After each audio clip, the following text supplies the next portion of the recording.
I think the physics of company building is totally changed. There is no monthly plan. There is no quarterly plan. So they sit on a Friday and plan what's going to happen for next 5 days because the world is changing every day. If I'm a startup in AI, what are some white spaces from your vantage point? I personally think you have to solve a hard technical problem. You need to have an AI researcher in the team. So there are a lot of people in different age groups are working. So the adoption becomes a challenge because different people have different understanding of technology curve. So adoption is not that easy for those large conglomerates in India.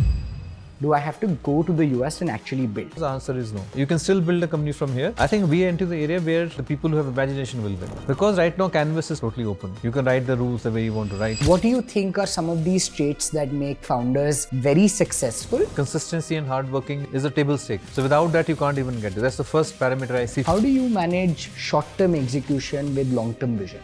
So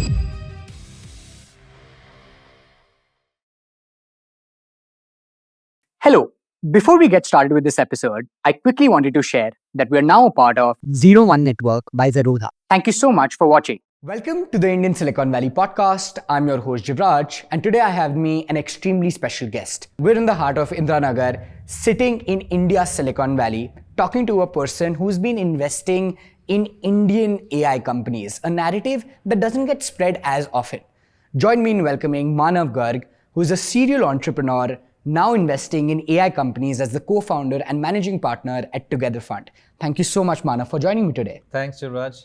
Excited to be here. I'm super excited to be hosting you because I think what you are doing, very few people in the country either can or are willing to do, which is that you've built this amazing company, spent 20 years as a builder, and then now you're supporting the next generation of founders in a space that is still a black box and the large narrative for which is still broken. Everywhere we hear that, of course, AI will change the world and AI is changing the world, but all of it is happening in this Bay Area ecosystem, right? But we want to know what's happening in India.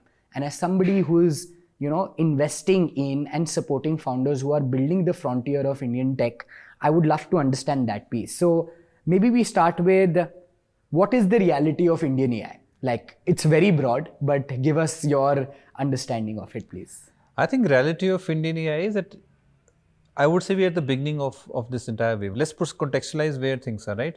So ChatGPT came in November 2022. So we are now the third, almost finishing 3 years of the wave.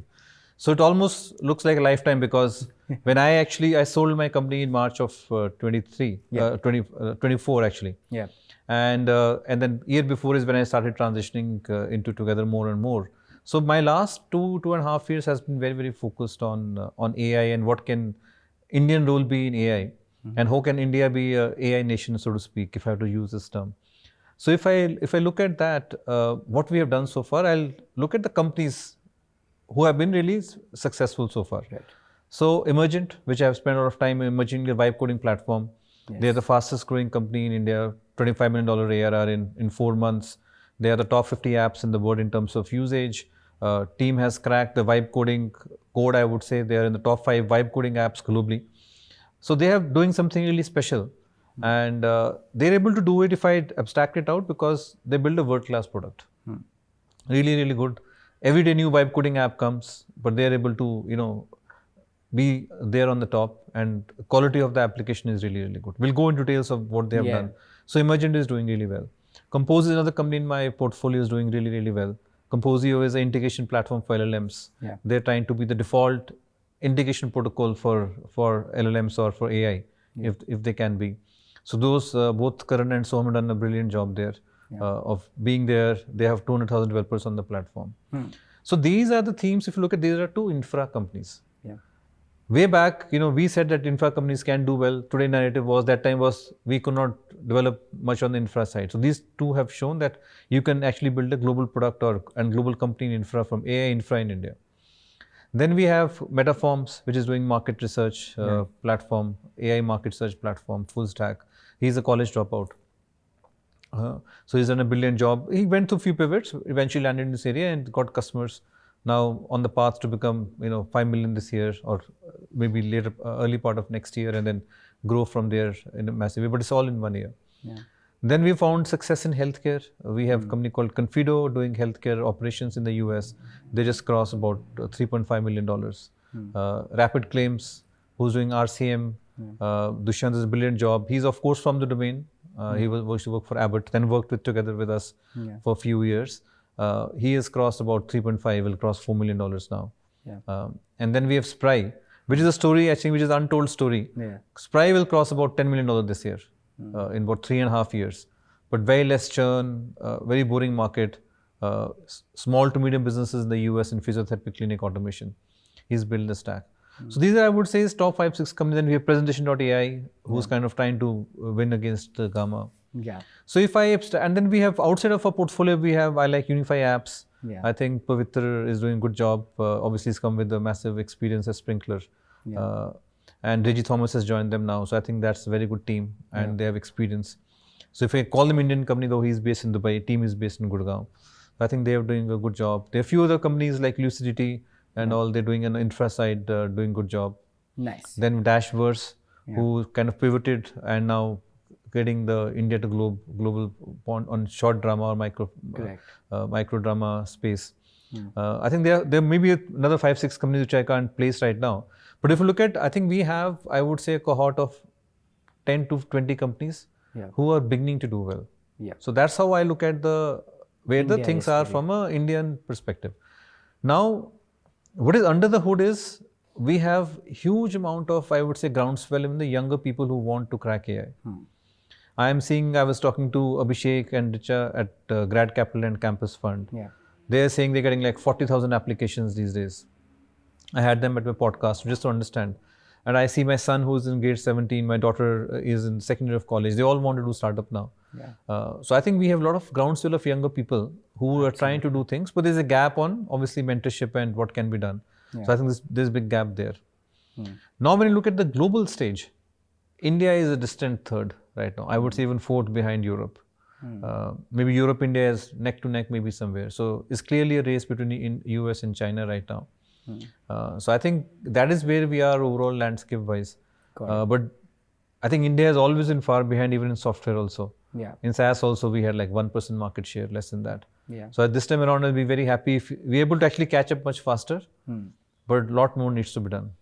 Absolutely. No, I think that's a fair summary, and all of the names that you mentioned, I know most of the names, but if the audience is not aware, I encourage them to sort of look it up, talk about it further, because like we were talking before the podcast started, some of these companies are doing incredible work at the global stage from India, but still need more sort of recognition and noise. So maybe we do that. Can we also maybe take a step back and talk about the work that Together does, right? Because there are a bunch of firms in the country who do venture capital investing, but Together is positioned in a different way, right? You're a founder-first investor firm, which is that both you and sort of Girish have built companies at large scales and then have started the firm. How does that tie into your philosophy of supporting founders? And then, I mean, in the talent that you are seeing that is building in AI, what is the ground reality? Like, what are the themes being focused upon? If I'm a founder watching you today and I want to start up in AI, what are some very interesting white spaces from your vantage point, Manav? So first of all, I'll tell you, I think, yes, we are a founder turned investor, but I think the era we are in, it's like saying, let's build company together. Now, obviously, we see our role as working for the founder in this case, right? Because we are not founder ourselves. So I'll just share my experience of what I have seen in the last 2 years in the AI wave and what has been the early success factors, I would say. I think first of all, I personally believe, and I'm just trying to real-time to figure out a framework to explain it more. First of all, I personally think you have to solve a hard technical problem. Unless you are able to solve a hard technical problem, the right to win starts becoming a massive challenge. And at a global stage, where you're competing with the top talent in Valley, New York, and all other countries in the world, it's very hard to sustain yourself. So if I take Emergent, because I'm spending a lot of time with Mukund and team of late, the whole company was built, so let's take that as a kind of an early case study. And I won't call them a roaring success yet. Just to be very cautious for the audience. It's in the early stages, I would say. Just 4 months old since launch. So when we invested in Mukund and in Emergent, they were trying to bring testing automation. That's when the work started with them. First of all, wrote a very large seed check. It's a $5 million seed check. Most VC firms at that time were not writing such large checks at absolutely an idea stage. There's no code, nothing, right? Yeah. So therefore, what gives us conviction was, of course, Mukund is I would say a 10x, 100x engineer, and he had the vision that I want to solve the problem of SDLC automation, software development lifecycle automation, which later on become vibe coding. They started with testing, and then they thought testing is not working.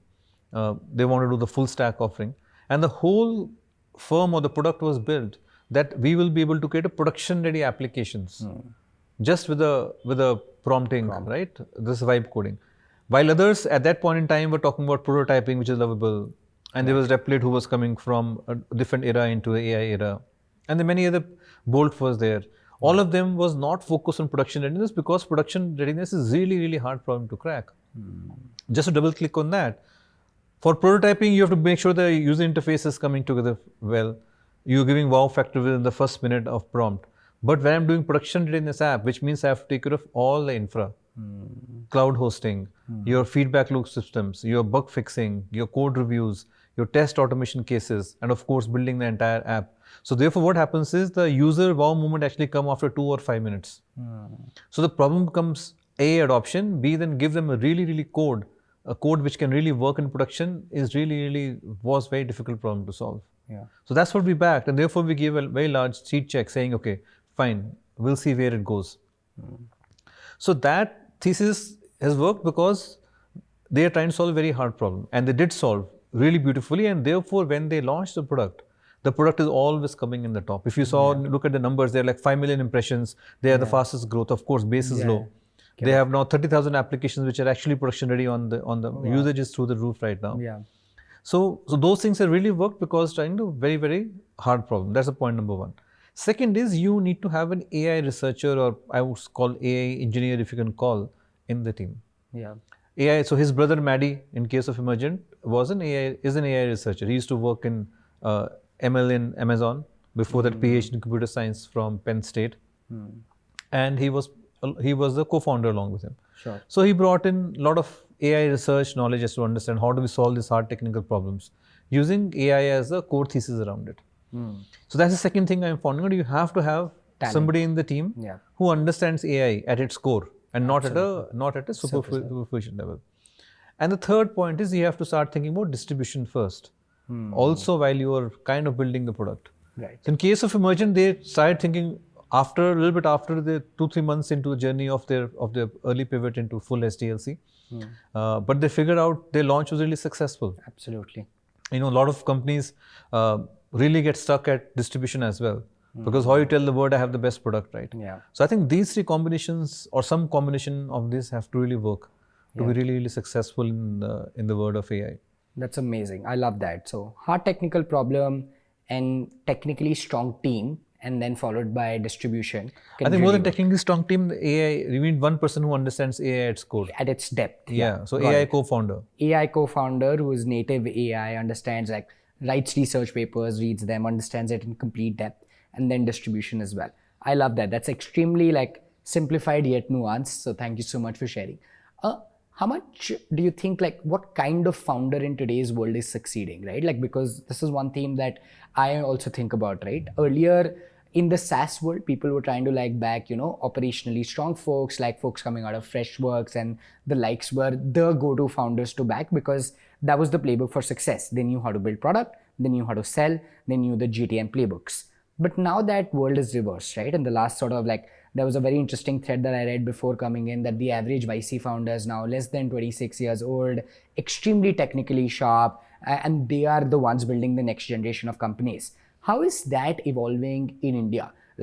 Is there more of an emergence of first-time founders who are technically sharp and, building products very quickly because in the native AI world, maybe that's an edge? Or are you seeing incumbent company folks or folks who built startups in the past software world, cloud era, also come up, transform themselves and build up the next companies? So let me tell you the mental model, the way I have seen the data evolving. See, we are in a new era. Let's call AI is rewriting the rules. Yes. New imagination is coming, right? Absolutely. So if in a previous world of SaaS or early B2C, we were actually solving a workflow or operational problems. If you take a B2C word, what has worked for India is smart founders, capital aggregation, And then they were able to figure out the problems on the ground. Resource allocation, problems on the ground. Right. You look at Zomato, Swiggy, they really made our life easier and really give us that Zepto, they were giving us that promise of delivery in your hand is what they're giving, right? So that's how it happened in B2C. B2B in the similar way, whether it's Eka, which I built, or Freshworks, or Browser Stack, they all solved a workflow problem in a way. Right. Where I had a workflow in an organization, whether small, medium, or large, and I automated it using software. And then I had a very good distribution on top of it. You sold very well. Sold very well, and obviously product quality was really world class. So therefore, kind of scaled, and then you worked, now. I think interestingly in the AI world, therefore what I call them, all of us as industrial founders, who've kind of industrialized way of operationalizing the workflows, either automating or operationalizing the workflows, depending on B2C or SaaS world. I think we enter the area where the people who have imagination will win. Because right now canvas is totally open. You can write the rules the way you want to write. A lot of things are not even unknown, right? I also don't know what the next app I'm going to use. Right. Vibe coding was not there 6 months back. Now it is a word in the dictionary, right? Correct. Officially Oxford has nominated vibe coding as, I didn't know that. Yeah, it has gone into the dictionary now, right? Yeah. So those of founders were successful. Now let's drill it down that further. So what we see in our data, so we approximately last year got about 2,000 plans at together. Nice. Out of 2,000, I would say more than 60% are people who are in the age of 20 to 30. Oh, wow. Massive shift. In SaaS, we didn't see so many young founders jumping into doing things. We probably got into middle of the bracket between 30 to 40 was the majority of them, because they had some experience, some domain name, worked in Freshworks, Zoho, XYZ, and then they kind of came in automating some part of the workflow. They knew how to build a company. Here, more younger folks are getting, because they are also getting it AI natively much faster. Right. So I use a word called young minds actually. So the era is of young mind who had a really very good imaginators basically. So they are the ones actually who are able to reimagine the world will be with this AI, and that's how this whole therefore you see brands really become very fast very quickly, because they're able to actually sense what is required by humans as such, and they're able to build an offering very fast. And therefore you see YC has moved much younger. YC has launched a plan where you don't have to even resign from or you can drop out from a college. And you can be in college while you build, right? It's the first time YC has done that. Correct. That is because world over, the younger people are getting, or the younger minds I would say, are getting the AI much faster than somebody who has the, I would say, learning or a baggage of the past experience now. Because what happens is when, let's say I was a trader before. If I say, okay, now how can I use AI for trading? My first instinct is, okay, I knew this is how the workflow work. Let me make it a little bit more better for the AI. Let me put AI into RAG. RAG will come, I'll put it in a database. Now I can go to prompt and I say, what was the position? Did the price of coffee went down and up? So that's how my normal thinking is. But a young person or a young mind, you could be 50-year-old can be young, or it could be 25-year-old, that's what I'm using, will totally reimagine that, do we even need traders? We don't need young traders. Maybe AI can give the first level of research, they can do first morning call, they can present the entire thesis to the mid-level traders, and then they can start deciding. So then the whole game changes. So it's no more just automating what I was doing manually, which is a productivity play, as against reimagining the entire trade play using AI. So that's the kind of founder persona which is we are beginning to see now. Very interesting. And I think that would change the world. So therefore, young people will definitely change the world. I am very optimistic. I think this is going to make a lot of difference. No, I love that. I think that is very well articulated. The world of AI is for the ones that can reimagine and have imagination, and younger minds. I think that's a great way to frame it. Let's come to now, let's say I'm a young founder. I figured out how to solve a hard technical problem. I think the obvious question that a lot of people are asking is, do I necessarily have to go to the US, right? Because that's become the large narrative, that to win, because a lot of the innovation, a lot of the buying, a lot of the customers, a lot of the talent is in the West. Do I have to go to the US and actually build? Where do you stand on that, right? Like, let's say I come to you, hard problem, I'm very sharp, I'm working on product. What will you suggest me to do? So I think there is no hard and fast rule, first of all, on where you have to be. I think let's contextualize this hard problem, because every founder who thinks they are solving a hard problem, right? whatever the problem could be, and which is fair from founder perspective. I think to contest, when I say hard problem, actually the hidden meaning in that is you have to contextualize to the market you are entering. Sure. So if you look at some of the industries where the founders in the US who are young, Decagon founders are 27-year-old, right? They're very successful in creating a more enterprise-oriented customer support company. They're not from support background. Cursor, of course, again, very young founder. Mercor, all of them, right? So I think we have to all ask what is the hard problem? What is the hard problem? Any company from the portfolio, maybe Composio's example, like when did they decide to move to the US and why? Like I'll give you example of Metaforms also. Metaforms is that, so Akshat dropped out of college, very young, right? 22-year-old or maybe younger, I don't know his age, but around that age, right? And he's solving a very hard problem of changing the entire market research AI stack, which is very boring, and he has no experience on market research, right? He is not even remotely closer to market research. It was not intuitive to him either, right? Because when he came to us, he was building company was WorkHack. He was trying to build some lead generation tool. That's where he was at, right? And then he figured out that I am building a wrapper. It's not really sticking around. And then he found this whole market research stack which is really hard problem to crack. Market research agencies are sitting on very old technology, and the entire survey programming and the whole stack the decision support round can be reimagined. So he's one that example where he's landed into this through various pivots and is solving a really hard problem. Now he's just moved to New York. Metaforms, Akshat has just moved to New York. He's moved to New York because he wants to be closer to his customers. Now he's reached a stage where he has, I think, 15, 20 customers, some of them very large customers. So he wants to get close to the customer and want to develop his business so that each of his customers potentially can become a $5 million customer. He can get more customers like that. Voice AI is coming in. Can he adopt that? So he's gone to New York because he wants to be closer to the customer. That is his reason to move to the US. Right. Similarly, if you look at Liquid Composio example you mentioned, both Soham and Karan now in the Valley, because they thought they're building this integration protocol for LLMs, right? And that's a very community play.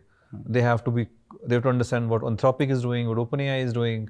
MCP came in. They have to be close to very large tech companies who are their customers. They have to be close to startups. The dev community is there. So Karan has done a beautiful job in making Composio known in the community in SF.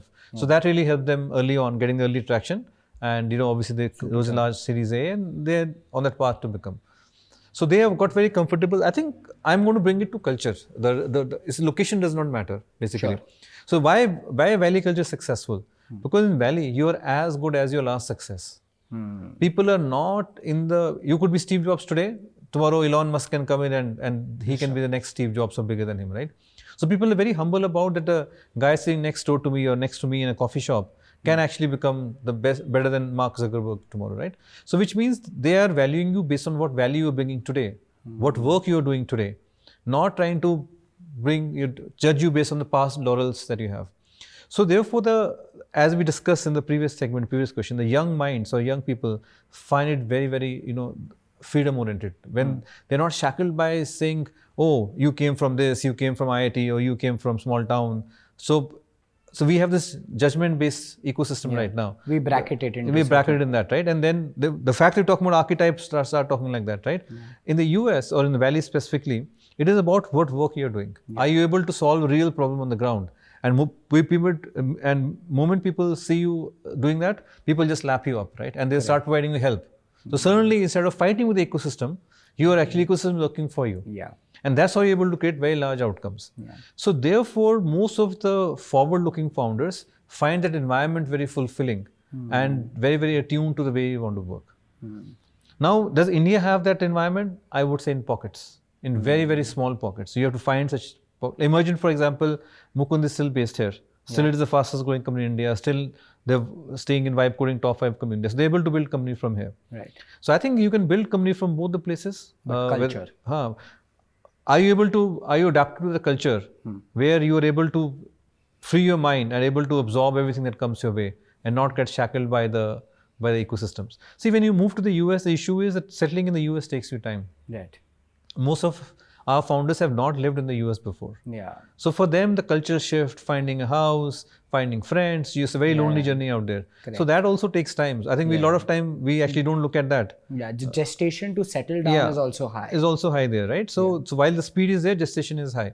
So then you have to navigate through that in the early stages. Right. So I think you can build a company both ways. But if you ask me, do you necessarily need to move to the US? The answer is no. Got it. Yeah, you can still build a company from here. And also, let's not forget, India also has a big opportunity. Yes. So look, that's a second point which I want to. Yeah, I want to get that. So say India is second largest market for OpenAI. Anthropic, they announced are opening a big office in Bangalore, right? And they're looking at tying up with TCS, Infosys, and all these companies for enterprise market.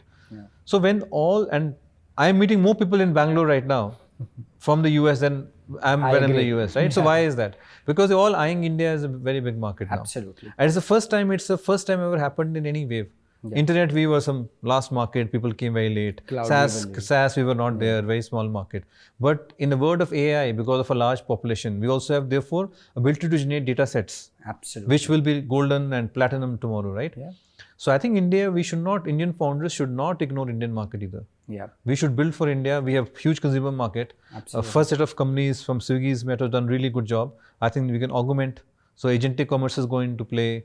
Our payment will go to agentic payment infrastructure. UPI has done a very good job. We have companies there. Grow is coming for an IPO. Zero has done a beautiful job there. So I think we'll have India also going to come into play. I think the challenge would come that the foreign companies will come and they will eat away most of the market, as it happened in the internet wave as well, right? Yeah. So I think we should not actually let go of Indian. If you are a founder here, capital is freely available today. Absolutely. Why not look at India market as well? Yeah. No, that's so in India, AI market is also going to be big, purely from a market perspective. Absolutely. So you can look at that as well. No, I love that. I think very reassuring to know that it's the only way to build an AI is not just to move to the West. I think there are opportunities in India, like you pointed out, and so much. I think I was at a summit by OpenAI when they were sharing that OpenAI actually came up with the study mode feature because of a survey they did in Ahmedabad, and they realized that many features of ChatGPT are actually coming because of the user base in India. Their team spent time in Bangalore, from what I know, the last 15 days as well. So I think lots is happening.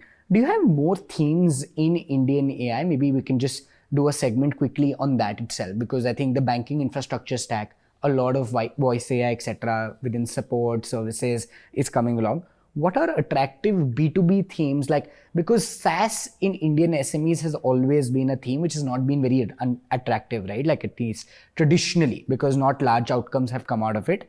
Do you think there are enough B2B use cases, or do you look at the consumer tech stack with AI? What can you do with it? There are travel AI companies coming up. There are finance AI companies coming up. What are you excited about? See, obviously the consumer market is going to be far bigger than the B2B market in India. Got it. So if you look at B2B, so I think we should come out of SaaS as a box. Okay. Because SaaS was only doing the automation of existing workflows primarily, or giving you some insights or some analytics to some extent, right? That's where Capillary started and now going for an IPO, for example. But I think we should come out of SaaS box, because otherwise you can't reimagine the way things have to be done, right? Sure. So India is a massive contact center market. We have huge amount of BPOs and KPOs, Absolutely, right? yes. So all of them, actually, if you look at the salary TAM, the number of people who work there, probably 1 million people are working in IT, ITES, right? So that will get automated. Correct. So if you were a founder who's looking to build a global business, globally competitive business, that's a massive market for you. Correct. Probably you can build a now new age BPO which use AI as a common theme, right? Absolutely. So you can reimagine the company in a very different way. Yeah, that's a very interesting theme that's playing out, right? SAP automations, a lot of these Salesforce automation companies. No, those BPOs. are different themes. That's going to more services market. Right. I am talking about creating a BPO which is AI native. AI native, which means my gross margins are high. Instead of hiring 50,000 people, I'm only hiring 5,000 people. And AI is doing my 80% of the work. Which means now I can save the salary I used to pay to people. I don't have a turnover problem. I don't have so many infra problems as well, right? And I can build a AI native company which is BPO driven. Similarly, I can build a AI legal company also. So the reason I'm giving the stark examples to you is that the AI way may not be just about automating that part of 4% or 5% of IT budget. Correct. It is also about the salary TAM, the salary budget. Therefore, you can create an AI native service-oriented companies which is with the finance services, legal services, or BPO services. Got it. That's one big theme which I think you can create. Perfect. Native to India, can serve global companies, can serve Indian companies. Second thing which you touched upon is Salesforce automation, or that's a services play. Right. So that typical business is handled by the large or mid to large services companies. There are a lot of small shops also services who will give you implementation services for SAP and for this thing. This is a package implementation services called. So that entire AI services company can come out of India now. Correct. I haven't seen many companies coming out as yet, because the challenge there is that either you come from a very heavy services background and they find very hard to put AI into it, or you bring only the AI engineering background teams, they don't understand the services business as much. Yeah, so GTM becomes a challenge. Yeah. GTM is less of a challenge. I think they don't understand the margin profile. See, services also talking about how to run the business profitably. How do you really manage the delivery based organization? Right. How do you manage a team of 100 people?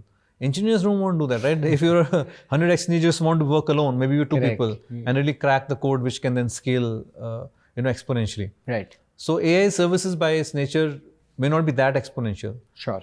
Maybe exponential to the previous wave of AI services, but may not be as exponential as a Cursor, for example, is, or Emergent, for example, is, right?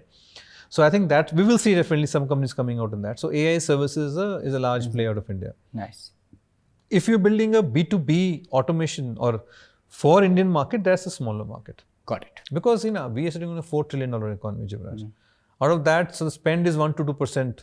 Not even that if you look at SME businesses. So it's very hard to build a very large business. If you want to build a large business, I think then we should look at Asia and Middle East as a market. India has a big block of that. Sure. That I think is a large, more engaged is an example of that, right? Where they build to market primarily in Asia, now they can go to the US. Correct. Darwin Box, same example. They built in India and Asia, and then they went to the US. Right. So that is another model you can think of. But then I would treat Asia, Middle East, India as one block. And then kind of build my product services around that. And then kind of build business on that. But B2C will be a big opportunity. Yeah. See, what has happened is if you look at it, 20 to 40 million people in the consumer business is actually paying customers. Right. Who are like any other, it's like a Western. So actually, if you look at it, it's like mimicking the European Union for you. Yeah. So that's the kind of customer base India is reaching, and that is going to expand as Indian economy grows. Right. So I think that is a very attractive market to be in. They are consuming, they are now getting more and more global in nature in their thought process. Yeah, all of these micro drama companies in India are already succeeding, building for the world. Yeah. And other themes are also emerging. Yeah, and then you can take that out, because now you've figured this top 20 million in India who behave almost like the 20 people in Europe or the US or the other Western markets. Therefore, this pocket FM kind of model is beginning to work, right? That's another model which is working. But consumer opportunity for India is also going to be big. Yeah. Because you can launch now maybe brands just automated way. You can launch fashion in a very different way. Absolutely. Then we have all the services which are going around, which can work very different way. Crew.ai from Swiggy is doing really well, which is an AI concierge. Travel is a big use case there. Travel is a big use case. So I think that will continue to work. I think Indian market for consumer is very attractive. Then AI Companion, we got some 7-8 companies got funded in the last 6 months in that. Then AstroTalk, where AstroTalk is, that's a big market India has. When I say big means, let me contextualize. You can actually list at $1 billion plus market cap in India stock exchange. So let's put a context to that. That you can build a good $100 million business, which is 500 to 1,000 crore, make it profitable, and then you have opportunity to list on Indian markets, which are now lapping up AI companies or technology companies. Correct. So it's a massive, somebody who's built $1 billion business in India is a very good outcome. Absolutely. And then company can have, life of its own. Absolutely. They continue to, chart their course. In the public markets also, you can continue innovating. Like a Zomato's gone from 5 to 25 billion in the public market. Yeah. Similarly, Swiggy can go from 10 to $100 billion in 5-10 years. Who knows, right? Yeah. So I think that's what's going to change. Amazing. So I think there's a massive opportunity for that market. Right. And that market may not be attractive for all the foreign players, because $1 billion scale is something where every company will not come after it. Correct. So I think that is another way to look at it, where you create a mid-market cap kind of company. Yeah. No, I love that. I think so. We've covered AI BPOs, services companies, then some like software just for Indian sort of B2B may not be big. So maybe we include Asia, and then consumer tech as an opportunity. I think these 4-5 buckets that are being brainstormed. I'd love to also understand how you're looking at AI adoption in Indian enterprises. Like considering that, you yourself have built a large enterprise and you're surrounded by entrepreneurs around you. What are the largest companies in India? Like what are ways in which they are adopting AI? Like is it Zomato, Grow, Zerodha?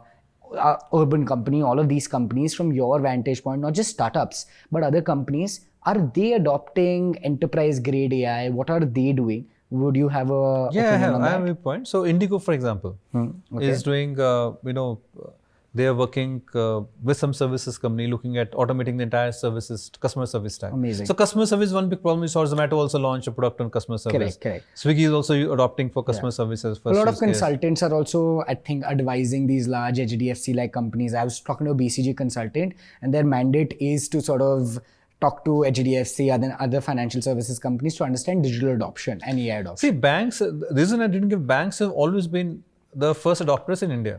Sure. Because also of UPI, right? So they also have customer service. We have very good apps. Yeah. So I think we are very good. That is already ahead but of the India curve. has like 5-6 top banks who will spend money, right? Fair enough. After Axis Bank and all, it's kind of, then we have to get into small banks, and the market is not very large for a B2B infra company. Absolutely. Yeah. Like Like this Zeta is is irrespective of opportunity. I'm just trying to understand efficiency in Indian enterprises with AI. In AI wave, they're current. They're all, I would say, giving experimental ARR or POCs right now. But all of them are actually become very good at adopting technology. Nice. So they have now chief AI officers or chief digital officers. They're all looking at technology in many ways. Nice. So if I'm I'll be more specific maybe. If I'm a mid-market company operator, let's say I'm doing 500, 800 crores of revenue, where in my processes should I be including AI? Where have you seen the best use cases within India as an adoption? So customer service is the number one. Right. Where you can automate service, absolutely. Customer service is the first one which everybody is adopting. Right. Second is the marketing stack basically. Because most of the Indian companies will target consumer through bulk SMS and where Gupshup was or through WhatsApp targeting. So I think that is also getting, which is where more engage also is, right? Correct. So the entire marketing stack is the second area of adoption for Indian corporates. Third, I think is the overall loyalty programs. Where now Capillary is, for example. Correct. But the market is still small. So if you're a Canadian company for that, you have to think about the market. Sure. But Indian companies are definitely looking at all those things. Got it. Yeah. So service, marketing, and then Indian consumer companies. I'll come back to again Hotstar, for example. They use a lot of infra products to give streaming. So all the B2C companies are also big consumer of technology. Swiggy, Flipkart, Hotstar, because they look at infra also. See, let's not. Infra is actually is a core point everywhere, right? How do you scale infra infinitely with so many users, right? Right. For example, when you look at cricket match, the Women Cricket Club had 30 crores viewers, right, at the peak. how do you handle that kind of traffic? Yeah, and then can I serve, for example, I was talking to somebody, their corporate is talking to them saying, can I serve for every digital consumer on Hotstar or JioCinema or equivalent, or let's say on Netflix, can everybody get a customized ad? The slot comes, right? When there's this match between over switching, Right. there's that 10 Based on second my slot. browsing preferences, can I get an ad? But personalized for every consumer. Wow. So imagine at 30 crores. So that, of course, technology. Now, how do you look at that technology? Right. Do you have a persona like Jivraj and you serve same ad to them? So you can personalize ads at that scale. And therefore, your ad efficiency conversion will go up automatically, right? Because I'm showing you the ad to your preferences, what you like, as against running a generic ad which you used to run on TV. For all 30 crore consumers in this example of watching Women World Cup cricket finals. Yeah. So that's the kind of problems Indian B2C companies are also working on, because they have to solve the infra problems at scale. Right. So there are some usage of product adoption of technologies there. Very interesting. Got it. Video is another one. Yeah. Yeah. There are multiple video companies that personalize like either messages, greetings, or something like that. Yeah. No, I agree. I think so much is happening, but I think that again, that framework again puts it into context. So if there's a sort of promoter of a mid-sized business watching, maybe this is a cue for him or her to sort of automate some of these processes. On the last bit here, I think from a talent lens that companies can hire, have you identified in your sort of analysis of founders that these are ways to sort of get talent in, or are you seeing teams adopt AI naturally better? Like, what is the best way to do this? Because when I've spoken to founders of companies, I often ask them this question, and it's usually a combination. There are a lot of these experimental teams, and then there is talent coming outside in and some inside out as well. What do you think is the best way to do this? Like, how do you accelerate adoption of AI within companies? See, let's segment the companies into a company which is like a family business in India. So there are a lot of people in different age groups are working.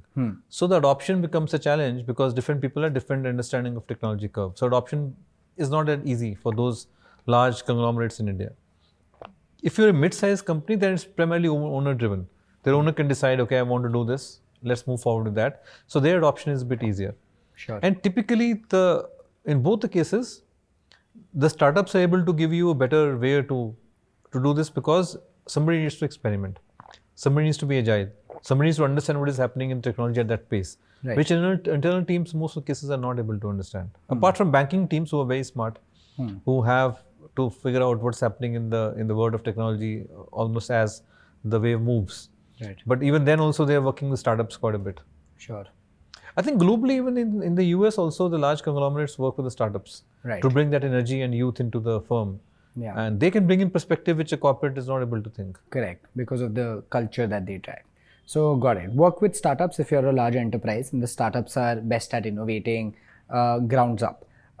That's super interesting. Let's maybe come back to the portfolio at Together, right? I think you were mentioning before the podcast started that you're working very closely with some of these companies. I'd love to understand that once you've solved, let's say, broadly 0 to 1, and you see signs of PMF at companies like sort of Emergent, Composio, Metaforms, Confido, and the list goes on. What are challenges that come post 1 to 10? Like in the AI era, because pricing is sort of not figured out, everybody is sort of reimagining it. Cost of sort of compute and sort of APIs is like, varying and goes down, but you still have to calibrate. Rounds are happening at crazy speed, scale, and many of your companies have now raised these mega series A's and will raise further capital. What are some of those things that you have seen change in a world of AI that the viewers can sort of gain from your experience? I would love to sort of know from you. See, if you look, I'll just go back to what we discussed before. See, essentially we are backing the founder, right? Or the founding team. And we're looking for so-called, Olympic champions who have big dreams, a big imagination to change the world, right? Absolutely. So now let's say you go to the first stage of creating a 0 to 1 journey. Take case of Emergent, Composio. I would still say they're in early PMF companies, by the way. So the revenue may not equate to the PMF. In the SaaS world, company touched $10 million, you can pretty much say with confidence that yes, PMF has come. In the AA, it's not so, by the way. Because this is momentum revenue. Not momentum revenue. I think the revenue is real revenue. The market is changing very fast. Okay. It can be disrupted very fast. Yeah, disrupted very fast, number one. Number two, the full PMF comes when the retention numbers looks very good. So the retention, we have to go down. See, there is a revenue and there is a quality of revenue. Right. So I always look at the quality of revenue to understand how the company is getting shaped up. So quality of revenue, when you drill down into revenue, will give you a lot of parameters as to the churn is a big thing. If you look at the engagement metrics, actually tells you the true story. If I love your podcast, I will watch it 2 times, 3 times. That tell me, okay, this is the kind of persona who's really loved my podcast, right? You can say that. Just because I watch once and give some money, even I pay you a subscription, doesn't mean that I am the best user of. So engagement leads to retention, and those numbers starts giving you a good idea of how the PMF is shaping up. Sure. And then that leads to higher gross margins and higher growth and more efficient growth can be done by raising more capital and deploying more capital on top of it. So these companies are in a very early stages of PMF, I would say. So therefore, what happens is a lot of time right now is in going in defining this PMF. It's an art and a science. Like you said, right? I am at 25 million ARR in 4 months, which in a SaaS world, it took by 5, 10, maybe 20 years to get there, right? And you're getting in 4 months time. Yeah. And then you get into the zone where somebody's saying your momentum revenue, experimental revenue, it's not real revenue. So the real work needs to be done is you have to look at the numbers. Look at what is my conversion rate. So if I have 5 million impressions, what is my conversion rate? How is it benchmarked with Lovable and Bolt and Replit and so other competition which are in the top 5 with me? Okay. Now, if my promise is to give a production ready app, I'm taking an emergency example here, then I understand how many people are actually able to do a finished product. Yeah. Get to the end. Yeah. You can not just try. Yeah, not just try. I can be a tourist, just hobbyist coming there, trying something and then go away. Right. So how many are actually going to the end, which is in case of production ready app?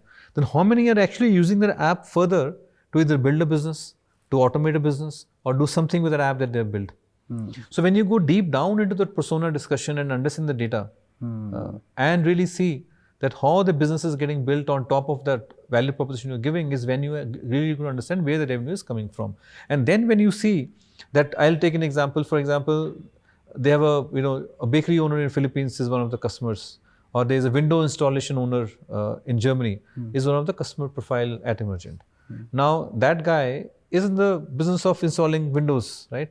So he's built a CRM software on top of Emergent. He's built an internal ERP system on top of this thing, and he's built a web front on top of Emergent. 3 apps.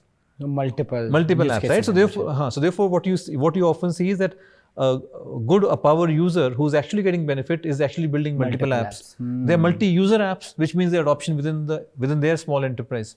And then when you look at it, you look at their ARPU or average revenue per customer is also very high. Because then they are comparing the actual value proposition that if I had gone to developer in Germany or somewhere in the world, I would have spent $100,000. In comparison, I'm spending maybe 1/10 of that price. And then $100,000, then I have to host separately. I have to then change the software. I have to maintain the software. Then you have a $20,000 of additional maintenance / hosting, blah, blah, blah cost that comes on picture. So that's how you have to understand the real value proposition on the ground that a particular offering is giving you. And then you have to see across the board of so many users coming. And then you get to quality of revenue. And then you understand, okay, this is my PMF curve looks like. And that's when you decide, okay, this is a point in time where I'm now getting closer to a real PMF. Let me deploy a lot of capital through Series B. And my machinery will become more efficient and retention numbers will improve. Gross margin will improve. Therefore, I can build a large business. I love that. Yeah. So therefore, you have to go into a little bit more details of the business. And that is what, when I say, actually, it's actually working for the founder. Because founder is, think of founders. So Emergent team is working 16 hours a day, non-stop. They go home at 5 a.m. Because the world is changing every day. They have to manage cyber attacks on the platform. They have to manage the changes, the new product launches from Anthropic, OpenAI, this, that, all the time. New launches from the competition all the time. So the founding team is busy in managing those challenges. What we can do at that point is sit down and focus on these things with them. Saying probably this is how we should shape, and nobody has the perfect answer. You just have to try and figure it out. So that's how the real company building, we believe, takes place. Which means you have to spend a lot of time with the business itself. And really be that, I would say, during tough time, you have to support the founder. Business never follows the straight line curve. And keep faith in the team and the market for those period of time. And during good times, whenever it looks up, you have to continue to brainstorm with the founder. And for that, a lot of time just goes into thinking about the business and thinking about the industry, reading about what's happening, and talking to some few people in the industry to understand how industry is shaping up. So that's the real work on the ground. I'm glad. We can call it whatever we want to call it, but that's the real work. Yeah, no, that's super interesting. Thank you so much for candidly sharing, because I think people wonder that what do you do after an investment is made, right? And especially with outside in, it can feel like everything is going so well. But when you drill it down to such specifics, I think it contextualizes a lot. And founder goes to, I think Mukund is an exceptional founder. Mukund and Maddie, exceptional founders, right? In the AI world, the culture code is very different, Jivraj. I tell it to people. I would say in a 99 people can't even match up to that speed and that intensity that is required. See, imagine when you're in a world, when you go to sleep, you don't know what's going to wake up in the morning, somebody's launched something. You are so much uncertainty. So much uncertainty on that. The hard problems you're talking about, that itself are not clear as to how you're going to solve that problem. What research is going to do to you, what new model is going to do to you singly. So therefore, focus on the product itself is hard. Third, hiring is very hard. How do you find talent? How do you train the talent is very hard. So founder is going through so many things. So they need somebody, a confidant, who they can just say what they have to say without thinking whether you're invested or not, whether your investment is going to double or going to go zero tomorrow. So they have to the mindset where they're able to just discuss things honestly. I think that companionship is what I really enjoy. And from there, I hope something really valuable comes out. No, absolutely. And it showcases the way you're talking about it also, like the excitement and the partnership showcases. So, no, I'm very excited that, I personally think Mukund has put India on the world AI map. Yeah, absolutely. So to be in the top 50 app in the world. Yeah, so I think it is, I'm really, really excited with that. I get goosebumps when I talk about that. At least we have one company which is beginning to get there.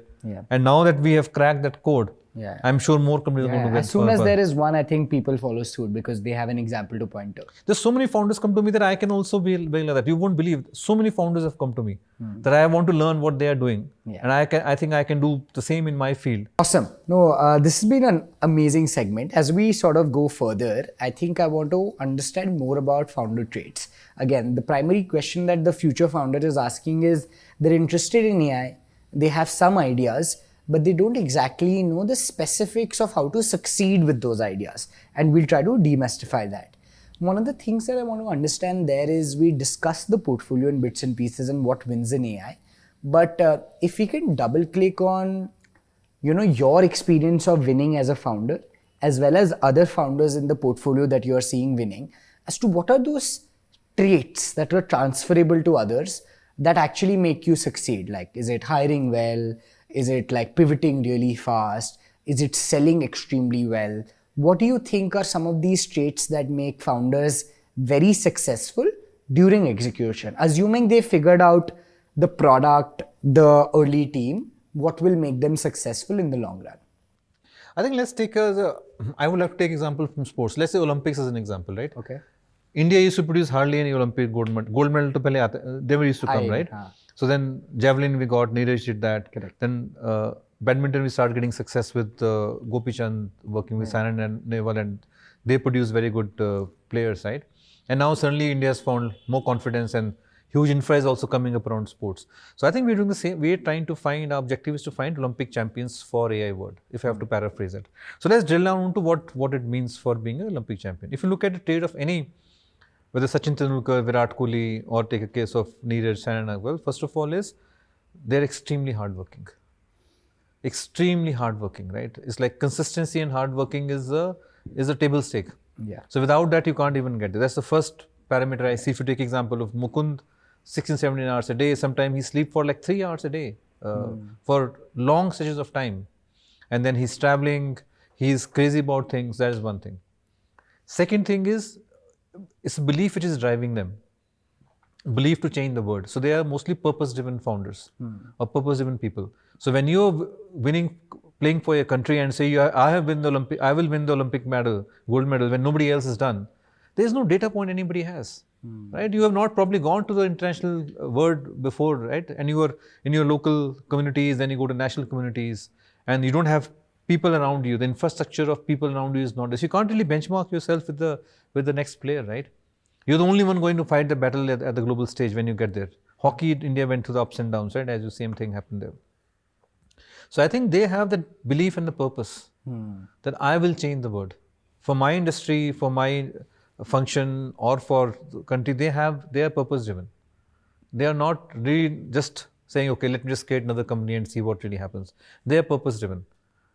So I think I see that trait very often as I spend more time with them. So hardworking and consistently doing hardworking. Correct. They are very purpose driven. And in the AI world, they are very, very agile. Very agile. They change things. So I'll give you an example. So we're sitting in Emergent's office on Friday. And I'm asking, okay, how does the growth look? Because if you're growing 25 million in 16 weeks, every week growth has to happen. Every week you have to find out where to grow. Right. First of all, there is no monthly plan. There is no quarterly plan. So they sit on a Friday or sometimes Saturday, Sunday and plan what's going to happen for next 5 days. Wow. Yeah, so there is no visibility. If you ask today, how will you go from 25 to 100 in now next 6-9 months? Let's say they probably can touch 100 million by April, May next year. Wow. There's no answer to that question.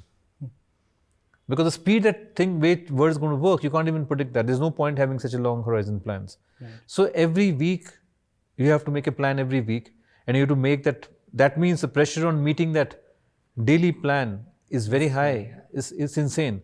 Now, daily planning is not only on marketing, it's not only in making sure customers are happy, but also in creating the product. You have to build the ship at that rate. So they're shipping almost every day. Wow. Yeah. And that they could only do because they're more than 50-70, I don't have the exact number, the 50-70% of code is written by AI. The internal code as well.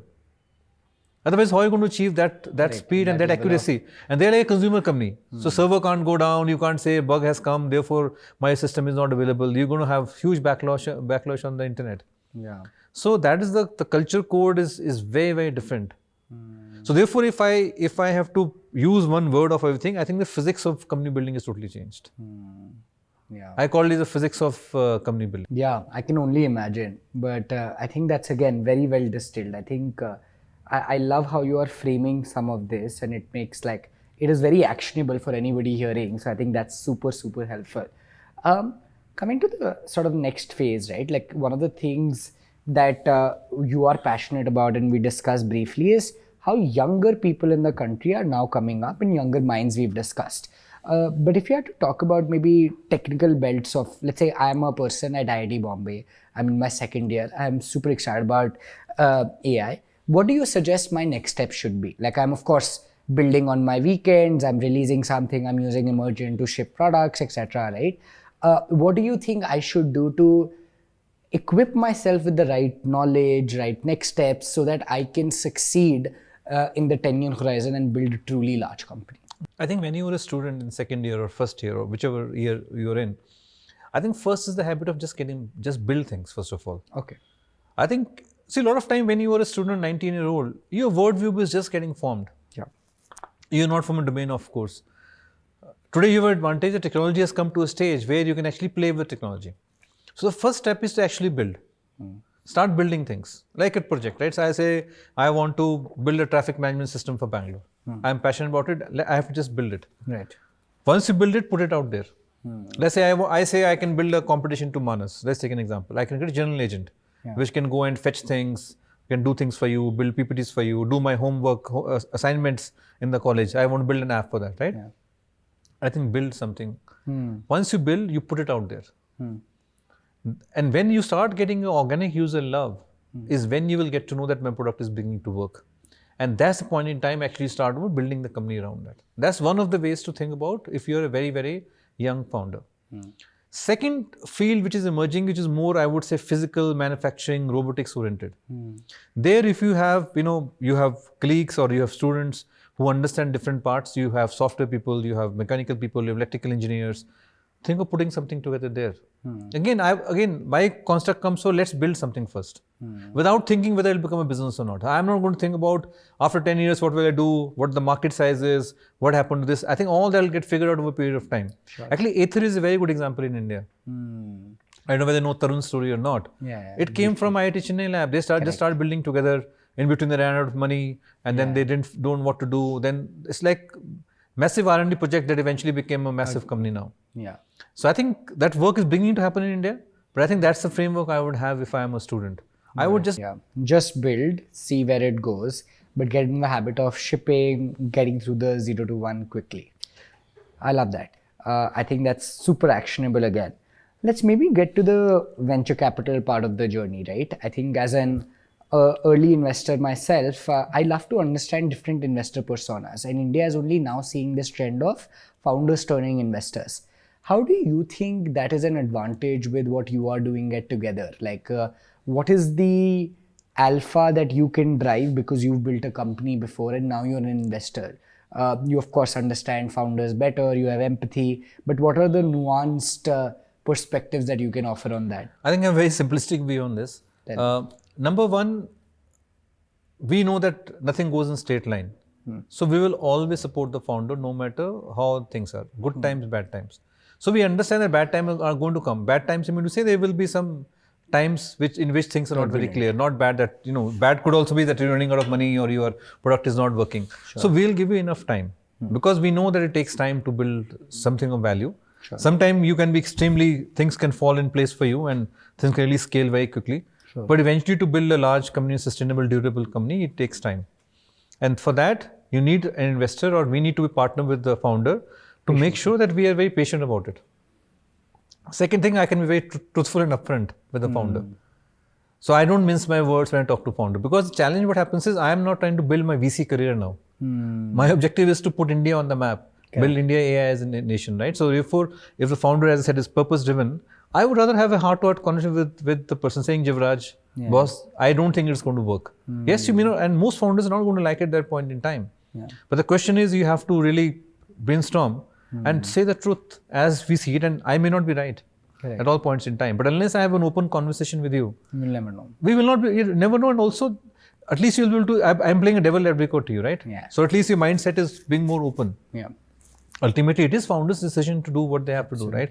They want to burn more capital, they want to shape the product narrative in a way, we're not going to stop that. But therefore, I have at least that I can be honestly, intellectually very honest with you and not hide my word saying, Jivraj, can you just see it, try it out, come back. So I think we need that intellectual honesty between the board members so that we can really bring that word changing outcomes. And that can only happen when that trust is established.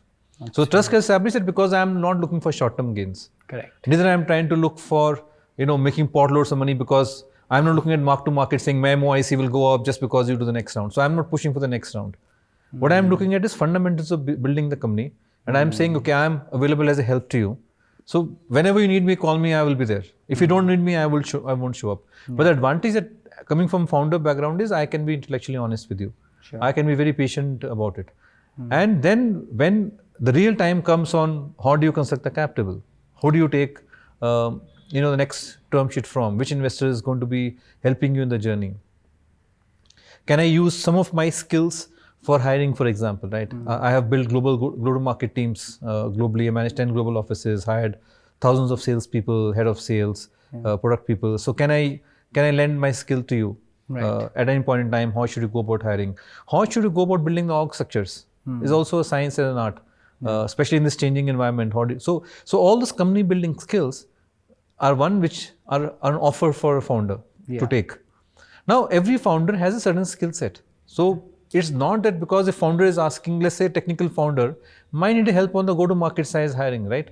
I'm not saying founder is bad. It's just that everybody is not good at everything. Right. So we have a bouquet of the skills available to the founders, which he can tap and make sure that he is getting a trusted resource. I'm not passing judgment on the founder.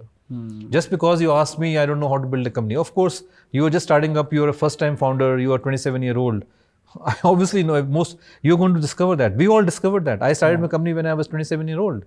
I had to learn through mistakes. So now at least there's somebody who you can partner or who you can brainstorm and make your own mistakes. Maybe we make lesser number of mistakes together. Yeah. So that is the kind of framework of working with the founders. And that is where that entire experience of managing the board, how to manage board meetings. As the board gets bigger and bigger, the board management takes a lot of founders' time. And now in the world of AI, which I personally like, the whole strategy part, market is moving all that point in time. Yeah. So we can spend some time on thinking about that and then again brainstorm with the founders. Yeah. Again, very, very helpful and insightful to get a lens of how this persona of investors really help. Let's maybe dive deeper into your founder persona itself, right? Like, I mean, you've had this illustrious career where you've reinvented yourself and, you started absolutely from scratch, built from scratch, built for 2 decades, had a successful exit, and now you're supporting founders. Across all of this, you've seen different waves of technology, different kinds of products, and now the world is changing faster than ever, and you have to keep reinventing yourself. How have you figured out your personal theory of like just life, learning, what you do, what excites you? What is that story like? So, I was fortunate that my grandparents, I am from a very small town in Punjab called Moga. My grandparents used to go to temple at 4 in the morning. I used to get up with them. And through religious note, I started reading Bhagavad Gita with them because they used to read Gita in the morning and then they go to temple. So I read it 4-5 times when I was in 7th grade. And then kind of started ingrained in me. I then read about 10 versions of Gita. From ISKCON to Chaitanya's school of in thought. your teenage? In my day, when I'm between 7th to 10th grade. Oh, wow. Yeah, so I read like some 10 times. And then I go to Haridwar, there I want more Gita scholars. So actually, I take a lot of inspiration from, I think Gita is the ultimate book of first principles. Anybody who's listening to the podcast, you want to learn what first principle is. Therefore, if you see, a lot of people say, ki, in Gita, you can find answer to every question that you have as a person about life, about work. So it's the ultimate book of first principles. Can you summarize any like early influences and early learnings that you had by this experience? Like, why did you read 10 versions? What was it leading to? What was because the output? I was trying to, when I was growing up, I couldn't speak, first of all, English. I speak only in Punjabi till I went to college, right? So now when you are seeing things and I started going to, and then Gita gave me that view of the word, right? And then I started seeing, okay, if I have to grow out of my town, I used to live in a very small town, how the only way I can get is first principles. So I always go back to Gita as to where do I learn. Then I started reading all the Hindi comics first, for example. I read all Amachita Katha, all in library went all Amachita Katha. I went all the comics you can think of, now these don't even exist. They're all on vernacular language, Hindi or Punjabi. And that gave me a word to therefore my learning window was through reading. So now when I read, I have a lot of questions. For example, in Gita, they talk about the whole karma theory, right? You just continue to work and don't worry about the outcome result. It has so much of interpretation, especially in today's day and time. So you can now, that's a time immemorial, this thing. Similarly, how you control your emotion, both in good times and bad times, actually you can lead through the bad times if you're not emotionally involved with things that are at play. So those are the real worldview that comes in. And then I went to RCM in Jalandhar, in Punjab. There I met people who speak English. So I had a lot of challenges. I went to a lot of ragging actually to learn English. Because why would English speaking person will speak to somebody who can only speak in Punjabi? It's like, you can't gel, right?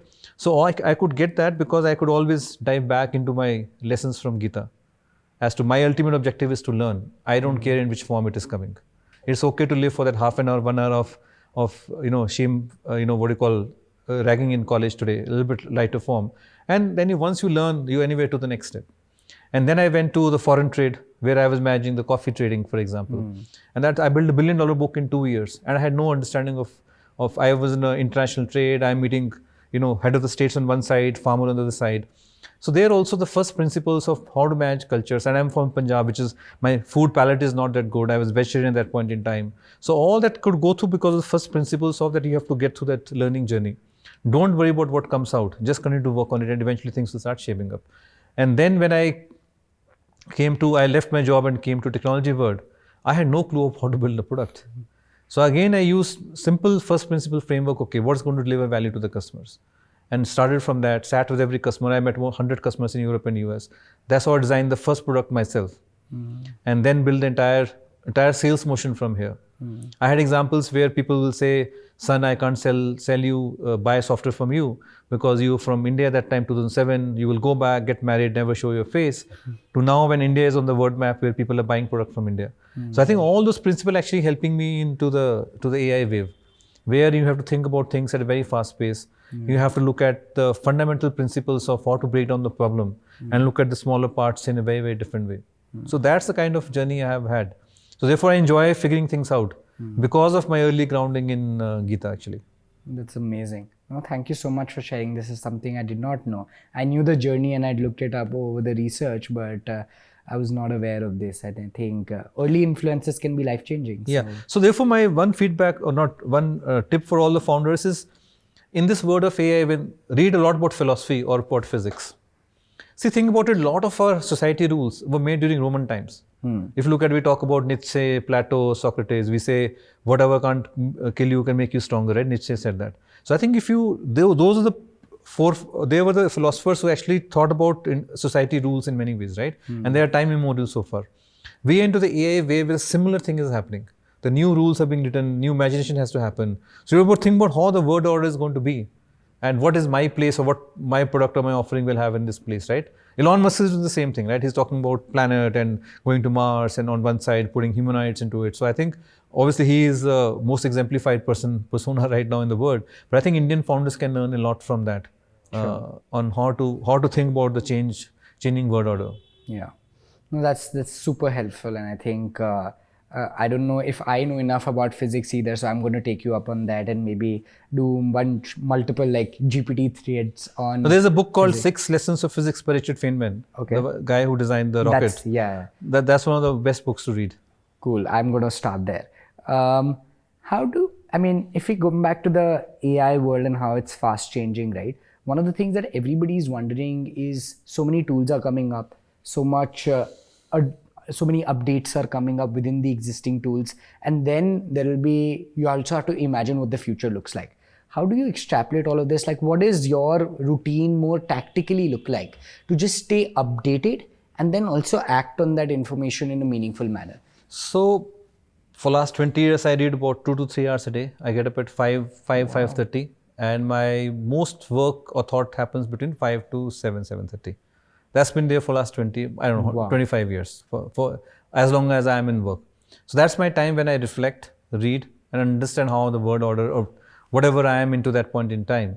So that is one practice which has really helped me a lot over 25 years. And it compounds over a period of time. Because I'm able to understand, okay, which company got formed first, what happened to that company. I read a lot of business journalism also, to understand how companies have shaped up over a longer period of time. Which company came in 2013, how did they do, why did they fail. So I spent a lot of time on investigating that as well. In addition to reading all about philosophy, Gita and all this put together. So that's one habit I think. And now I'm reading a lot of research papers, for example. I invested in a company called Gibran in the UK. And that's the team which came to me through reference. Because I typically don't invest in the UK. And it came through reference. And this is a team from Google DeepMind. Okay. So they're building something very interesting. They're building evolutionary AI stack. Which means they are trying to solve the problem. AI today, LLM works when you have huge set of data. Yeah. You train the data and probabilistically they give you the next word, and that's how the whole LLM transformer model came into being. So now they're solving the problems where data sets are very less. For example, AI drug discovery or immunotherapy. For example, immunotherapy for cancer treatment takes about $800,000 to $1 million to find out whether immunotherapy treatment will help to the patient or not. They can now, they have got a first breakthrough. They think they can solve that in $50,000 to $80,000, 1/10 of the cost. So which means the certain diseases which only have 10,000 people or 50,000 people, or fluid dynamics or manufacturing. So where the data sets are very less, so how AI can learn alongside with that. So for that, I was reading paper on this is a PhD, there are 2 PhDs, husband-wife team, and wife has written a paper on evolution in biology, and husband was Google DeepMind researcher. So they're trying to figure that out, how to get evolution AI therefore. Wow. So for that, now before I can even engage in discussion, I could engage in discussion because I read the papers, understand how will they apply actually in the real world, and have a meaningful conversation on the product, how will the research shape the final outcome. So I spend a lot of time on reading research. For example, I'm reading a lot on voice right now, how voice will change things as you go forward. Because voice, as you know, has a lot of things which are not figured out. The natural part of conversation, of course. Some companies like Sesame are trying to do that. Hume is trying to do that. But still, it is not a solved problem. Latency was a problem just a few months back. Now it's getting better and better. So we'll see a lot of research coming in voice. A lot of research is coming in memory, for example, right? Today, there's early part of memory people are trying to solve. But still, it cannot go back, 6 months before what I thought. How do you apply? How do you build such a big context, especially go back? So it's a novel word of memory, right? Human memory is not easy to mimic in an AI word. So I'm reading a lot on that. So a lot of reading happens on that. And then when I come back into the real world, which starts at 9 a.m. or 10 a.m., then I actually apply that what I learned. Therefore, I'm giving an example of the research paper on biology. A company name is Gibran, which is also is a philosopher I love. So how do you apply that to real life? How they're actually working on the ground? So I spent, Gibran also, they're based in London. I went there, I think 2 months back, spent a week with the team. Every week I have a call with them to understand. And brainstorm a lot on how they're fundamentally thinking about solving that problem. How encoders are giving early result. They're working on an ARC2 problem to solve, which is a human reasoning index. All the LLMs are made on ARC1. ARC2 is the latest one on which you can understand how the human reasoning is going to go. So really going technically deep and relating to the real world.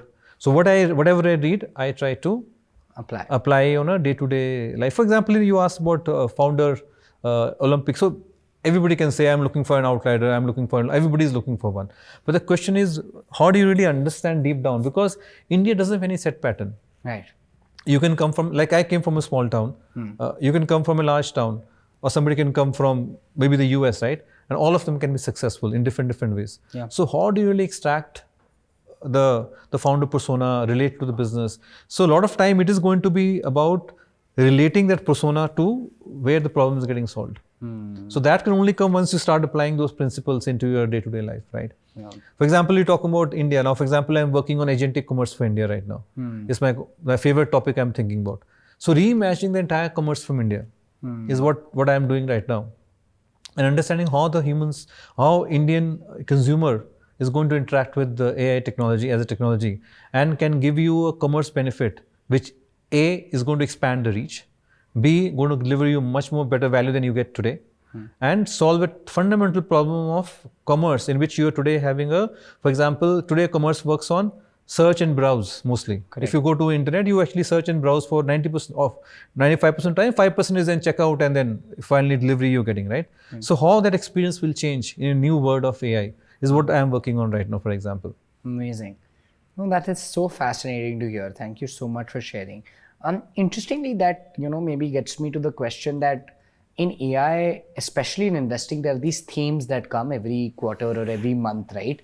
Like a couple of months back, it was voice. Then it was like the YC batch was, cursor for X was the theme. And so much is very theme oriented. Do you believe that, as a founder, you can tag along a pertinent theme and ride that wave?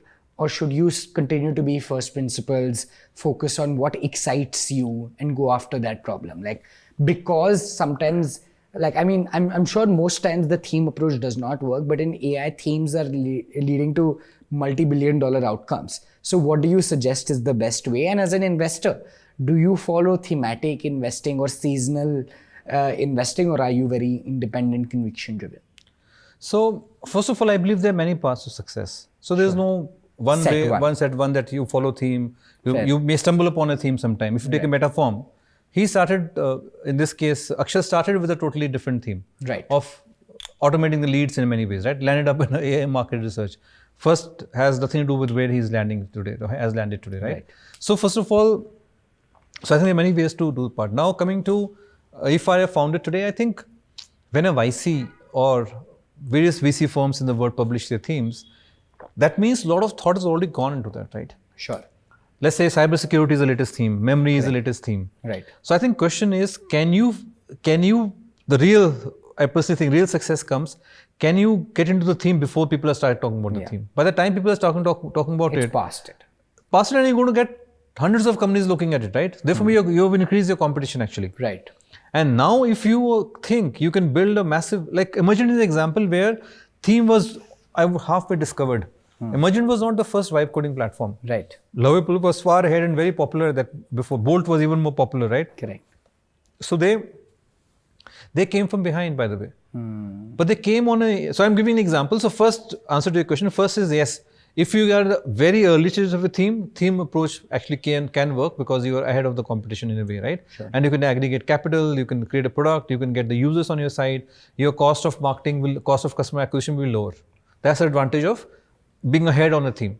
But moment people are writing about the theme, then becomes a problem set changes. You can still create a company. So I'll give an example now. Emergent is that example. So Metaform an example where he discovered the theme. Right. Emergent actually went into an already kind of established vibe coding as a category by the time they launched the product. Lovable was already touching $25-50 million. Bolt was at $30-40 million, around that number. Replit was also very large at that point in time. But they solved the problem which nobody else was solving, which is a production-ready app. Because it's a very hard problem to solve. Right. And since they could solve it to a word scale and word quality, and then worked on distribution, so therefore they solved a series of 3 hard problems and able to build I would say, early success in that category. Sure. So you can build a company in a established theme, provide that insight that you have. It has to be differentiated. Yeah, it has to be really different, and it has to stay differentiated for a long time. You have to get at least 6 months of advantage to be able to stay differentiated in that. So that is when when the themes which are already done, right? And then you have totally research-based themes, which is Gibran comes in, which is focused on evolutionary AI stack, which is a very 0-1 outcome. Is able to solve the problem, they become very valuable. Otherwise, they may not exist, right? So those are 3 ways to look at the problem set from the market landscape. Got it. Then in AI, the real challenge comes, the market landscapes are changing, they're not static. In a SaaS world or in a previous B2C avatar of India, it was remain static. Okay. You go into customer service, it will remain more or less same. You are top there, you will remain on the top for a long period of time. At least for a year, you will have. You have a year because the half cycle, the Moore's law will kick in, right? Correct. It'll take you that much time to build a product, release and do everything. Here now, every 1 week something can change, right? Yeah. So therefore, the problem becomes exponentially hard to crack. Therefore, you have to work that hard, and the speed of understanding the market has to be at that pace. Yeah. So that's the founder perspective to look at the market, right? Now, from a investing perspective, I have certain themes which I think I understand. So I am more comfortable in understanding the markets which I understand, by the way. So for example, this Gibran came in, I think I could get, because I read research, I could understand what they're trying to solve. So I was very comfortable in investing. Sure. And since I'm reading continuously, I'm able to figure that also in the very first conversation. Correct. So a lot of time, I just want to go a little bit off track here. A lot of my conversations with founders only once. I can meet you for 1 hour and tell you. Because I would have done The homework 15, before. not even homework. Before coming, I don't even know what you're building. Okay. Yeah, a lot of time I don't know. Sometimes founders say, I don't have a deck.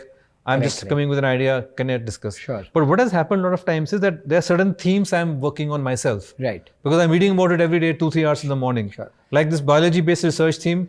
My daughter is an artist or designer, and she's doing biomimicry and understanding how designs naturally affect their design. So I read a lot about how this evolutionary science works. So if I was very comfortable having that first conversation. Sure. So if somebody comes to you with like agentic commerce ideas, you will already be prepared because you've already been building up, reading, you have an understanding, and you have a future point of view. Yeah, future point of view on that. So therefore, the conversation already starts flowing in from where you are today, and we can start really, debating or brainstorming on that. Right. So I have certain themes which I think I understand, because ultimately I think I am working with a framework of transformation basically. So I have framework of transformation for most of the industries that I am interested in. And that's how I am able to invest spaces that themes. So I'm a more thematic investor from that perspective. Got it. But having said that, founder is always going to be first for me. I believe in human potential the most. I think since I came from a very small town and as I told, from the background I came in, I think anybody can achieve anything, provided there is a belief by the people around you. I think the belief of the ecosystem of the people around you goes a long, long way. That to me is the number one factor. Yeah. Followed by the areas where I'm comfortable with. Yeah. No, that's an amazing thought, and I think kudos to what you have achieved and how you are empowering the ecosystem. And I love that framework as well. I think it fits in very, very well with everything that's happening. As we maybe conclude the conversation, I have a couple of final questions. I'd love to understand, like, from your personal journey, like one of the things that is easy to do is, you stay so much in the moment of execution, and it's more relevant in the theme of AI that you do sometimes don't have sight to what the future is going to look like, right? And you can't take the macro opinion. How do you manage short-term execution with long-term vision? I think that's a question that came up from a founder when I was doing sort of quick check-ins before the conversation with you, and I thought it was very insightful. I'd love to understand how you've approached this. So first of all, I think that framing, I don't agree with that framing. That is an old school framing. It's not wrong, but it is relevant to the world we live in today. So AI framing, since we're talking about AI as a theme, the framing actually, I'll reframe the same thing in a different way. It's the same thing. So the reframing for that is, today when you are building from a builder perspective, look at all the previous waves, leave internet, which is like a massive wave, but other waves, we look at it, SaaS, cloud, I'm talking about, other mini waves, which is also a massive wave. We always started building from where I am today and where I have to go, which is what you're talking about. Right. Long-term vision, therefore. But in AI, it is opposite. I have to first reimagine the future and see where do I come back.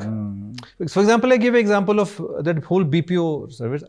Now, I have to first think, or to imagine actually, how will a AI BPO look like if somebody has to create AI BPO. Sure. And then kind of circle back. So, okay, here I am today. Now how do I go there?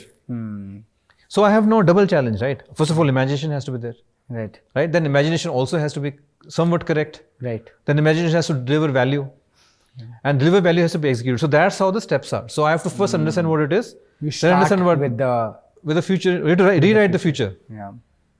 Yes, I give you, Jivraj, you rewrite the future of podcasting. You tell me in 3 years' time how podcasting will be, right? It is not going to be like the way we're talking, right? Maybe robots are talking to us, maybe something else. So you have to reimagine. Robots something which we can talk today because Elon Musk is talking about $6,000 humanoids, right? But you don't know what's going to happen, right? So think of the future, then look at what value will come, then divide that value into small steps, and then you execute on that first step today. Nice. I think that's a better framing. I agree. And that simplifies it. In the AI world, you can't think of either or. You have to think of where the eventual goal is and then build for that. And that's in the start I said, people who can have that imagination are the ones are the ones who actually will be the most successful, I believe. Yeah. Well, that's super interesting. If you had to, from your journey, summarize the 2-3 things that you shouldn't do, like we've spoken a lot about what should be done, but any exclusions would be really, really helpful. Yeah, I'll give you some points. And this is all mental models. So I don't know whether I'm right or not. So I won't depend on past laurels or past successes. It's very counterintuitive. I was a topper in class, then I was topper in sports, then I topped here, then I went to IIT, then I went to IIM, then I went there. I actually will not depend on that. Because world has always evaluated you based on the existing frameworks. They have never evaluated you when the frameworks are being written themselves. And here you have the option to rewrite the framework on your own. Please understand look at the difference. So I will not go back and get stuck into because I was successful before.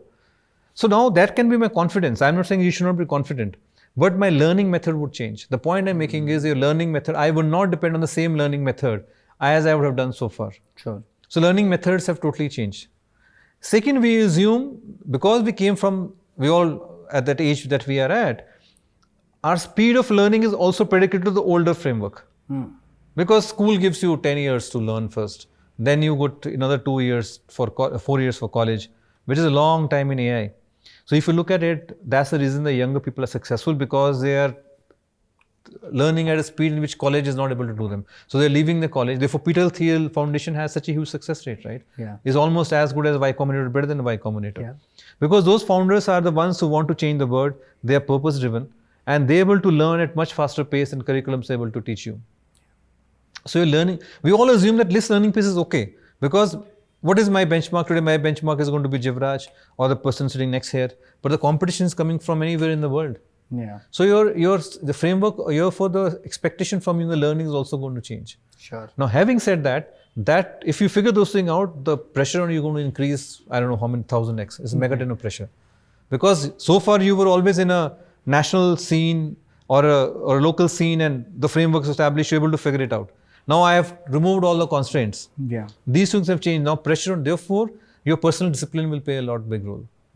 How disciplined you are around your health, around your mental health, how do you keep yourself fit in all aspects of life, how your relationships are around you. So I think these three things, a little bit more philosophical on that, but that's how it's going to move. No, that's amazing. I love that answer. Gibran, like you mentioned, is a very unique example. Anything from your maybe last 2-3 quarters of reading that you feel is very unique in a world of AI that a lot of people don't know about that you want to share? It could be investments, it could be any things of interest or any future points of view, because we've been discussing that you want to leave the audience with. What does that look like? I think my common theme right now is, I think India, I'm very enthused by what Indian market will look like in future, Indian consumer market. I think time is ripe, because I think if you look at over the last 2.5-3 years, LLM have memories now, early memory. People have got more used to now LLMs, they're comfortable. Hallucinations have reduced, it's not fully reduced. Voice is beginning to come in. So I think there are 3-4 fundamental things which have got solved in LLM, and therefore I think it's the right time to think about a consumer product in India. So I haven't seen somebody reimagining the agentic commerce in India. It's such a big topic and it touches the heartland of India, as you know, right? Yeah. I haven't seen anybody doing agentic, payment. How will the payment infra will change? I think these two things, I think, is something which should not be ignored, in my view. That is not seen. Globally, I think it's a fast-changing world. It's very difficult to pinpoint which way things will shape up. Sure. And we are not in the US market, right? So we don't know how they are thinking about it. Sure. I think second thing I would say is that China is very, very close in AI race. We obviously are very much in touch with the Western markets. I would encourage people to go to China and also go and visit China. Visit those companies, see what it takes. I'll leave the thought with, if you look at Chinese, right? If you look at American Indians, we have decorated people who are researchers, named people, Harvard, Stanford, IIT. China, you don't see people who are building these models with 100 of the cost or any decorated backgrounds. Why is that? It's a point of reflection. Yeah, great point of reflection for sure. No, this has been absolutely amazing, Manav. For the last question, this is a standard question on the podcast, so I'll leave you with that and I'd love to hear your thoughts. We usually go back to a significant point in time in the person's life. So let's say if you are in 2004 and you are restarting Eka, right? What would you tell yourself and why? With the knowledge I have today? Yes, with the knowledge you have. I would have done a market analysis. See, I studied in a very niche market. With all the skills which I learned later on in my life of convincing people, relationship building, sales, able to build a global product at that point in time. I picked a market which is a very niche market. It is a commodity trading and risk management market, that too in agriculture to start off. Yeah. So I would have gone for a little bit more. If I would have spent a lot of time, I would have thought about market more deeply. I see the same trend when younger founders come to us. Yeah. And I often go back in time that, okay, in hindsight of the question that you asked, which market should I pick? How should I pick, right? I think that because you're spending 10 years, you're committing 10 years of your life or more to that market. So I would be a little more thoughtful about the market if I were in 2004. That's the only thing I would do. Fair enough. And if you were to start a company today, what would you work upon? Reimagining. So we are actually incubating the company in agentic commerce. Oh, lovely. We're going to launch next week. Nice. We're doing 50 million seed capital along with process. Amazing. Which is kind of a build model. Got it. So I will reimagine what I'm doing, and then I start building about it. Very interesting. Amazing. This has been such a pleasure. Thank you so much, Manav, for your time. I mean, I have personally learned so much about different things, and this gives such a holistic point of view on what founders should be spending time on, what kind of founders will win in AI, and most importantly, answers the question that it's not like we are very, very behind in the AI race. There is a lot of great work happening, and thanks to firms that you have started, a lot of great work is happening. So thank you so much for your time, and I hope you had a good one. Yeah, thanks for having me, Jivraj. I really enjoyed the conversation. Thank you Very so candid. much. Thank you very much. Cheers. Hello. If you made it this far, you've probably watched the entire episode. And if you've done that, I'm really grateful. I and my team try to put in a lot of effort to ensure that we can bring the best quality content to you. So if you liked the episode, if you watched it thus far, my request to you is to share it with people, to subscribe to the channel, and to ensure that we can keep growing. We are everything and anything only because of you, our listeners. Thank you so much for tuning in. We'll keep bringing to you amazing content. Cheers.